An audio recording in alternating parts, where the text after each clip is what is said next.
എല്ലാ സംരംഭവും വിജയിക്കുമോ? എന്തുകൊണ്ടാണ് ഒരു സംരംഭം തുടങ്ങി കുറച്ച് മാസങ്ങൾ കൊണ്ട് അത് ക്ലോസ് ചെയ്യേണ്ടി വരുന്നത്?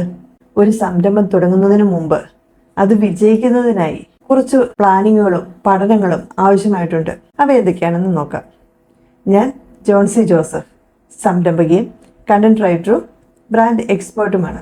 നമ്മൾ കഴിഞ്ഞ വീഡിയോയിൽ പറഞ്ഞത് ഒരു മാർക്കറ്റിൻ്റെ ആവശ്യം പരിഹരിക്കാൻ ആവശ്യവസ്തു കണ്ടെത്തി ആവശ്യക്കാരന് അവൻ വാങ്ങാൻ തയ്യാറാകുന്ന വിലയിൽ ലാഭകരമായി എത്തിച്ചു കൊടുക്കാൻ പരിശ്രമിക്കുന്ന ഒരാളാണ് ഒരു സംരംഭകൻ എന്നാണ്. ഇതാണ് തുടക്കം.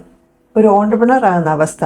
പലപ്പോഴും വ്യക്തമായ അറിവും മാർക്കറ്റ് മനസ്സിലാക്കാതെയും ചിലർ വേഗത്തിൽ ഓൺട്രപ്രണർ ആകാൻ ശ്രമിക്കാറുണ്ട്. ഇത് ഒരു 6 മാസം കൊണ്ട് കുറെ കടങ്ങളുമായി പൂട്ടിപ്പോകാറുമുണ്ട്. എന്നിട്ട് ഈ നഷ്ടത്തിന് കാരണം സർക്കാരാണ്, നാട്ടുകാരാണ്, കുടുംബക്കാരാണ്, കൂട്ടുകാരാണ് എന്നൊക്കെ പറഞ്ഞ് പരിതപിക്കും. ഒരു ഓൺട്രപ്രണർ ആകുവാൻ വ്യക്തമായ പ്ലാനിങ്ങുകളും പഠനങ്ങളും ആവശ്യമാണ്. അതിൽ ഒന്നാമത്തെ കാര്യം മാർക്കറ്റ് നീഡ്. ഇവിടെ നമ്മുടെ പ്രൊഡക്റ്റ് മാമ്പഴം തന്നെ എടുക്കാം.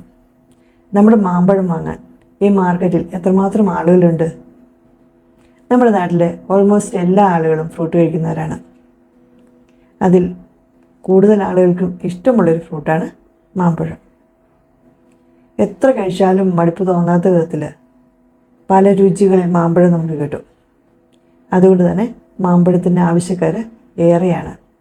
ഇവിടെ മാർക്കറ്റിൻ്റെ ആവശ്യം എന്ന് പറയുന്നത് 1-2 ആളുകളുടെ ആവശ്യമല്ല.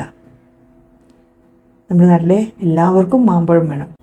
അപ്പോൾ നമ്മൾ മാമ്പഴം എത്തിച്ചാൽ 85% ആളുകളും വാങ്ങാൻ സാധ്യതയുണ്ടല്ലേ?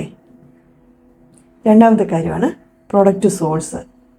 നമ്മുടെ മാർക്കറ്റിന് ആവശ്യമായ മാമ്പഴം എന്നും നമുക്ക് കൊടുക്കാൻ പറ്റുമോ? നമുക്ക് കൺസിസ്റ്റൻ്റ് ആയിട്ട് ഒരേ ക്വാളിറ്റിയോടെ കൊടുക്കാൻ സാധിക്കുമോ? അങ്ങനെ കൊടുക്കണം എന്നുണ്ടെങ്കിൽ നമുക്ക് വിശ്വസിക്കാവുന്ന ഒന്നിലധികം സോഴ്സുകൾ നമ്മുടെ കയ്യിൽ ഓപ്പൺ ആണോ?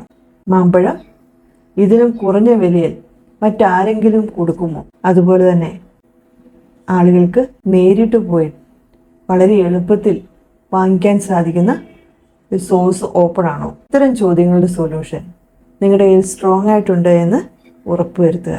മൂന്നാമത്തേതാണ് പ്രൊഡക്റ്റ് പ്രൈസ്. മെഡിസിൻ പോലെ എന്ത് വില കൊടുത്തും വാങ്ങുന്ന ഒരു പ്രൊഡക്റ്റ് അല്ല മാമ്പഴം. എന്നാൽ എല്ലാ ആളുകൾക്കും മാമ്പഴം എന്നും വേണം. അതിനായിട്ട് ഒരു ഹ്യൂജ് വില അവർക്ക് സ്പെൻഡ് ചെയ്യാൻ സാധിക്കുകയില്ല. അവരുടെ ബഡ്ജറ്റിനെ തകിടം മറിക്കാതെ എന്നാൽ അവർ ആഗ്രഹിക്കുന്ന രീതിയിലുള്ള മാമ്പഴം ലാഭകരമായി അവർക്ക് എത്തിച്ചു കൊടുക്കണം. സിമ്പിളായി പറഞ്ഞ് എൻ്റെ പ്രൊഡക്റ്റ് ആളുകൾക്ക് അഫോർഡബിൾ ആണ്. നാലാമത്തെ കാര്യമാണ് പ്രോഫിറ്റ്, ലാഭം.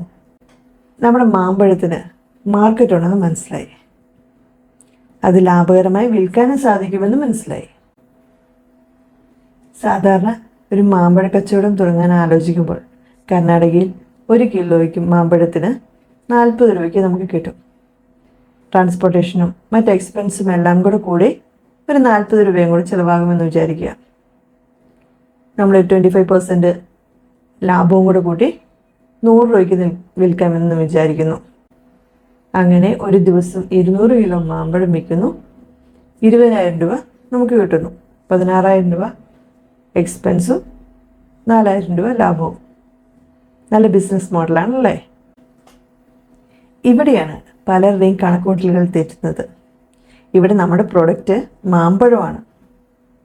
എത്ര ശതമാനം മാമ്പഴം കേടായി പോകാൻ സാധ്യതയുണ്ട്? മുഴുവൻ മാമ്പഴവും ഒരു ദിവസം തന്നെ വിറ്റു പോകണമെന്നില്ല. കുറച്ചൊക്കെ ചീഞ്ഞു പോകാം. അതുപോലെ ട്രാൻസ്പോർട്ടേഷന് ഡാമേജ് വരാം. ഇവിടെയാണ് പലരുടെയും കണക്കൂട്ടലുകൾ തെറ്റുന്നത്. ഇവിടെ നമ്മുടെ പ്രൊഡക്റ്റ് മാമ്പഴമാണ്.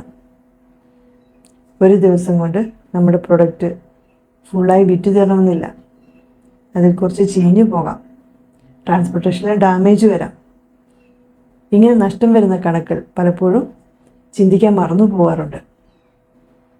ഇതെല്ലാം കണക്കാക്കി പ്രൊഡക്റ്റ് ലാഭകരമായി വിൽക്കാൻ സാധിക്കുമ്പോഴാണ് ഒരു സംരംഭം വിജയകരമായി മുന്നോട്ട് കൊണ്ടുപോകാൻ സാധിക്കുന്നത്. മറ്റൊരു വീഡിയോയുമായി വീണ്ടും കാണാം. ഈ ചാനൽ സബ്സ്ക്രൈബ് ചെയ്യുക.